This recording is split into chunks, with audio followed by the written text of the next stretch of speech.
John. Hello, Sam and Peter. Hello. Hello. Hello. How are you today? Yeah, I'm doing pretty well. Quite tired. How are you? Yeah, well, we're not too bad. Well, I imagine Peter's okay as well. Yeah, I'm all right. I'm okay. I'm all good. Yeah, Good. Just chilling. So thank you for joining us. First question, obviously, is when did you join SIYT? I don't know. I think it was in like 2009. Yeah. 2009. What year was EAM? 2011. That was 2013, right? EAM was 2011, I think. No, sorry, 2011. Yeah. So I think I joined like 2010 or 2011. yeah, you were in around there for that time. Yeah. Yeah, I was gonna say you were in it for a while. So yeah, cool. Yeah. And obviously you became quite known for choreography as well. So was that a good opportunity for you?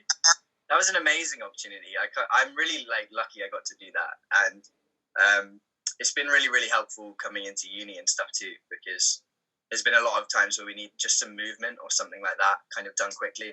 I had a lot of experience with like working with a group of people like that, so it's been really helpful for that. And also it's something I love doing, so to get that opportunity at Youth Theatre was amazing. So yeah. Was there any extra pressure choreographing a show? I mean, you had like all your peers and your friends there as well. So was that a bit of a weird sort of situation? It was a really difficult situation because I was probably like 15, 16, and there were members of the company that were 17, 18. Yeah. And now that I'm at university, even trying to work with a group of like 10 people can be really difficult. So I'm quite impressed with how I used to do when I used to have to do about 35, 40 people of very different ages, some of which were older than you, a lot of which are your friends, and you don't want to have to shout at them, but so you just got to do what you got to do. It got me more used to being in that position of authority and like running a kind of workshop situation, which has been really helpful because I got a good mark on a uni thing where we had to run a workshop as well. Yeah, so I mean, good practice. Like thinking back to Greece when because you choreographed the whole of Greece, didn't you? And you're talking about you're the year below me at school. Is that right? Yeah, And so you've got you're working with people. You're directing people who are older than you, and like you say, who are your mates. I just think it's such an incredible achievement that you did that. It was brilliant. Yeah, and it was a great show. I didn't think about it as much until after, and getting to uni and stuff, and kind of thinking back on that opportunity and how much I got to do was just like, wow, like, I'm really lucky I got to do that. And actually, I was so happy with, I was really happy with what came out of it as well. I was quite proud of the work I'd done. So it's nice to create something and then feel that sense of like pride that a director must have, or someone as well, to watch your own thing. Absolutely, you did it so well. So yeah, hats off to you, mate. Did you have a specific dance that you did or specific show that you did that you were like really, really proud of?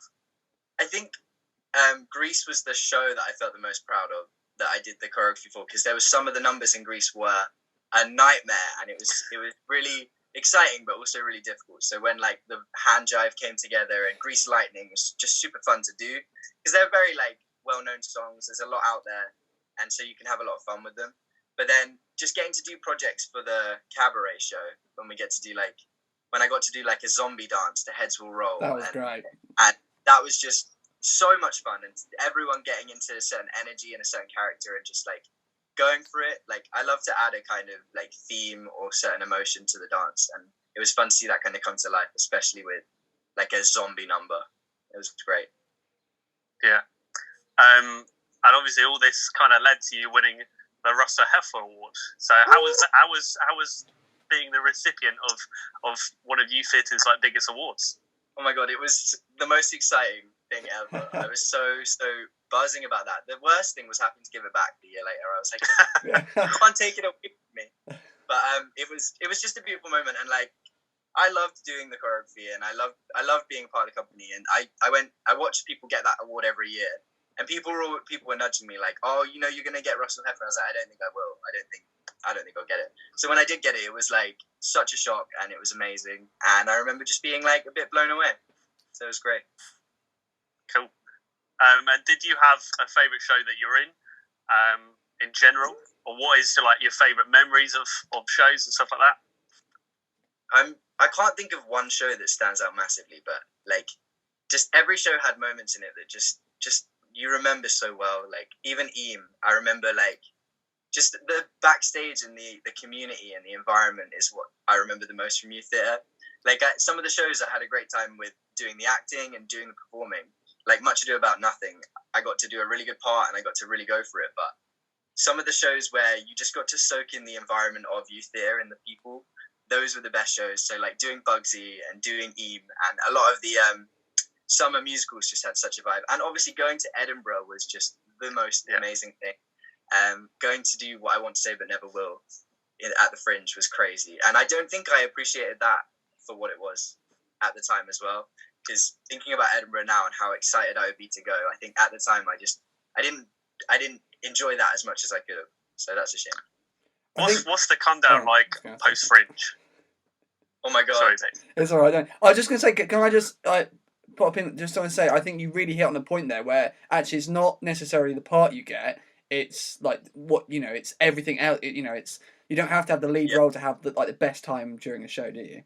Not at all. Not at all. And most of the shows where I didn't have a lead part, I had so much fun still. And you can get so involved. Like people forget how involved you can get in other aspects. Like I was doing choreography, but you can also like ask around and like see where you can help in other areas. Like I did backstage for one of the shows, and it was great. We took it to, I think it was Nottingham or Norwich or somewhere. We did a theatre there, and I got to do some backstage work, which is again coming really handy at uni because you do modules in all sorts of things here. So it's just been great. Like you learn so much from doing all different things. Like doing the main part can be fantastic, but you learn so much from doing other things too. That's going on that point as well with Bugsy, my last show. I didn't have a single line in that show, but I had the best time. I was in as many dances as possible. And Peter, you had so many parts in that show anyway. But having a couple of parts in Bugsy Malone and just having a great time in it it's just brilliant. And you're with great people as well. Yeah, exactly. It's just like the community is insane. It's just a beautiful place, and it's one of the things you miss the most. I think is just the people and the friends and the environment that you had. It's just awesome. Yeah. So going back to the Fringe, what is the come down like post Fringe? Leaving the Fringe is just the saddest thing. It's you build up, and it's the same with any show really. When you take any show and you spend months working on it, and then after a few days it's just over, and it's such a surreal feeling. But for the Fringe, it's like going on a super fancy school trip and doing a performance all at once. And when you come back, you get this double whammy. But that you had a great time and you did everything, so you can kind of be like, that was nice. But there's this feeling that's just sadness that it's done. I remember feeling really it was over. Yeah, that's quite a common thing. I think when just recently we've just done a double header for spring. And honestly, we came away from that show just wanting to do more and more, wanting the kids to keep performing. Devastating. It was devastating to finish it. Yeah, it's sad when you only get 4 shows or something. It's really sad. Yeah. Have you got any other favourite Sorry, carry on, Leon. That's okay. I was just saying it's the same here. So when we do shows, we only do a few, and it always feels like how it used to feel. It's just that's over. Yeah. And have you got any other favourite moments from youth theatre? Any other fond memories? Just every Thursday, just being able to come there and play some games and be in that environment was just a beautiful place to be. And at the Fringe, the performances were great, but again, it came down to the moments with the people that meant a lot. We'd be breaking out into dance or walking down the mile and just playing around and having fun and It's the atmosphere and the environment really that I miss. Those were my favourite moments. Cool. And so since youth theatre, since you left, you mentioned it a couple of times, but what have you been up to? What have you been doing? Well, I spent a few years applying for drama schools, and then I was accepted onto East 15's World Performance course, which is a really interesting course they run, which looks at theatre around the whole world. So we kind of touch on acting, but then we also look at ritual and dance and drama from Asia and Africa. We did some African dance and things like that. So that was really, really interesting. And yeah, just taking the time to get to uni and to continue learning, basically, continue training. It's great. How did you find your how have you found your time there?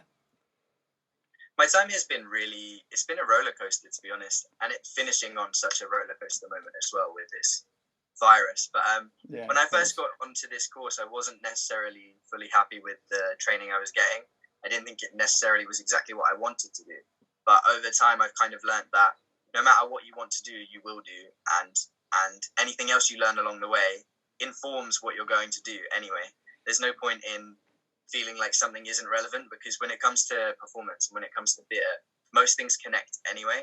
So a lot of the things I've been learning, it's applying those to more normal theatre styles and more normal theatre techniques. So at first it wasn't what I thought was right, but now I'm coming up to the end of it. I think it was perfect for me, because I can still move on to look at acting in a more Western and clinical sense. But I have this understanding now of like history of theatre from different places and how it's informed Western theatre as well. Because you'd be surprised how many Western theatre practitioners were inspired by Eastern theatre techniques. It's really fascinating, actually. Yeah. So I've learned, and it's been a more theory-based course than I thought. I've written more essays than I thought I would at uni, but it's been really good for me, because sometimes you get really interested in a topic when you're writing. And as much as I don't like writing essays, I love reading about Egyptian death ritual and Balinese dance drama. So it's been crazy. I think what you say now, I think it's so important to remember. You know, for any of the youth theatre guys who are thinking about going to drama school, and it's entirely what you said. I mean, you don't have to study acting in the sort of square box that is just straight acting or whatever. I think it's really important to have that wide variety, because it's all tools you get from your toolbox that you can implement into your acting style. And like you said, you can always you can implement that when you get out into the professional industry. Exactly. There's a certain kind of like, it has to be an acting course, otherwise I can't act. I think a lot of people think that. I used to think that, and I spent many years trying to get on an acting course, which wouldn't have been right for me anyway. Or it could have been interesting and good for me, but I wouldn't have learned things in the way I have. And I think it's good to open up your mind at this stage and to have more options, or to just be like interested in new things, because the things that you're passionate about now, if you're still passionate about them, you will pursue them regardless, and you will have a chance at doing them. But you don't want to stifle yourself now by saying that's the only way, Absolutely. But yeah, I think it is so important to look at theatres across the world as well. Like, I've been lucky enough to do that throughout my time as well. Japanese theatre, African theatre, it does give you a different perspective as well. Like, it can draw new emotion and stuff like that. So that is really fascinating that you've gone down that route and like really committed to it as well. Yeah, it's been like the course I didn't know that I needed. That's how I put it. Yeah, that's really good. Cool. I'll tell you what, something else that literally just, I don't know what your next question was, Sam, so apologies for interrupting, but I just saw, as I went onto Facebook to get the link for this Zoom chat, on my memories it popped up and said, on this day I found out that I got into National Youth Theatre, which means you found out that you got into National Youth Theatre as well on the same day. I got that today. Yeah, so on this day, 2014 or whatever, we both got into National Youth Theatre, which we went to together. Mad. I know. That's good timing. So on that, I was just going to say, how did you find that experience? But Sam, what were you going to say, mate? Oh, is he frozen? It's frozen. Oh, it's frozen. It's right. Leon, how did you find your experience in the National Youth Theatre? And then we'll get Sam back. The National Youth Theatre was just such a fantastic 2 weeks. Since then, because I've been at uni, I haven't been as involved as I'd like to be, but before I came to uni, it was a really important thing for just keeping me involved, like giving me things to do, because I found that I was helping with their auditions as an ambassador, which was something I'd never experienced. Brilliant. But I was also like lucky enough to do their 2 week course, which you do if you get a place. And in that 2 week course, I feel like I really learned a lot, and I got like just a lot of new skills. And like we say about a toolbox and building up your toolbox, it was things for the toolbox. And actually, I think that National Youth Theatre is why I got onto this course, because in our group we did work on Suzuki, which is a Japanese theatre style. Yeah. And I put it in my personal statement, and I loved it at the time. I was really passionate about it, and I think that's what got me picked up for a course in world performance, because they probably saw that and auditioned me for that. Yeah, no, absolutely. I mean, it was for me, I remember it being a brilliant 2 weeks. What would you like say to anyone who who was interested in doing national youth theatre? Because I think there are a few of them in the youth theatre at the moment who are interested in the idea of doing it. What would you say to them to, about getting in or whatever? Go for it. Apply for it. You've got until you're 21 to apply. If you don't get in the first year, just try again. They take a lot of applicants, and you never know. Like on the day, you might be having a bad day. The auditioner might be having a bad day. Things happen. You've just got to go for it and prep as much as you can. I'd say. I feel like the more you prepare, the better. Really. So just make sure you're prepared and go and have fun. Like they just want to see you being you. The National Youth Theatre doesn't care if you're an Oscar-winning actor or if you can do a triple backflip. They just want to see they want people, and they want nice people that they get along with that are passionate and excited and just wanna learn. So I'd say just go for it. Put everything you got into it. Just have fun. I couldn't agree more, mate. Very well put. Very well put. Burke, are you back with us? I am back. For some reason, the Wi-Fi went down.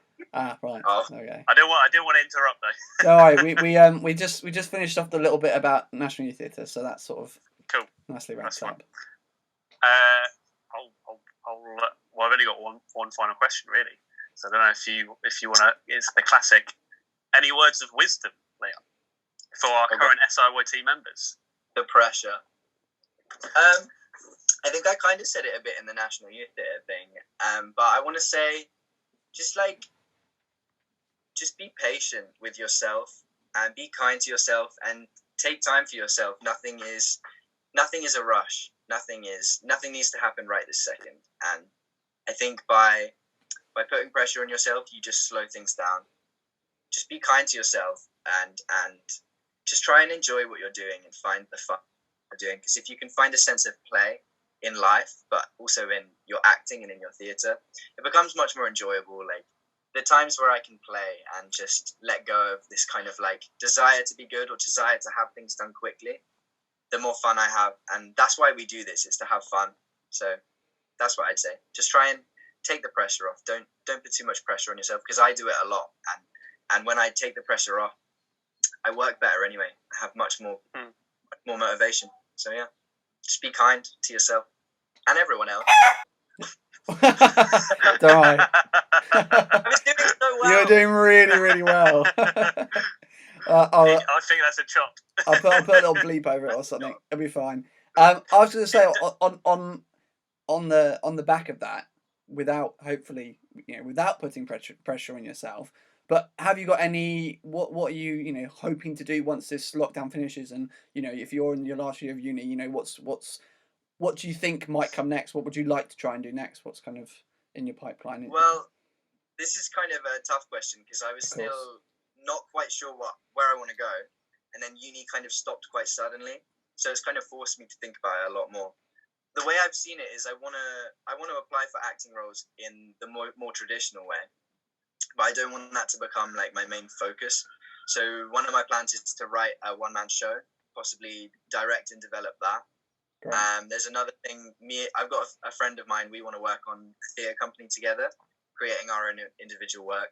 But then I'm also really interested at the moment in sound design, photography, and other things like that. So I'm just kind of developing a different array of skills, so that when I leave, I can have my finger in a few pies and then see where things go from there. Such a good plan. Such a good plan. I think that's quite important to make sure that you've got not backup plans in a sense, but just that you're developing new sort of skills and new talents all the time, really. Yeah. Just to keep yourself motivated as well, I think. But obviously, your main goal is obviously getting to these acting roles. But if you've got other things to help you out, I think that makes you more noticeable. But again, there's no pressure to think of 79 different new skills to learn in this sort of situation. No, it's true. I'm someone who picks up 100 things at once and then gets stressed that I'm not good at any of them. But I don't think you need to necessarily, like I say, it's kind of a state of play. If you can find a state of play in whatever you're doing, then it takes away a lot of just stress and pressure and anxiety. Cool. Absolutely. Well, thank you very much for taking the time to speak to us, Leon. Okay, thank you guys. It's lovely to chat to you again. Lovely to chat to you as well.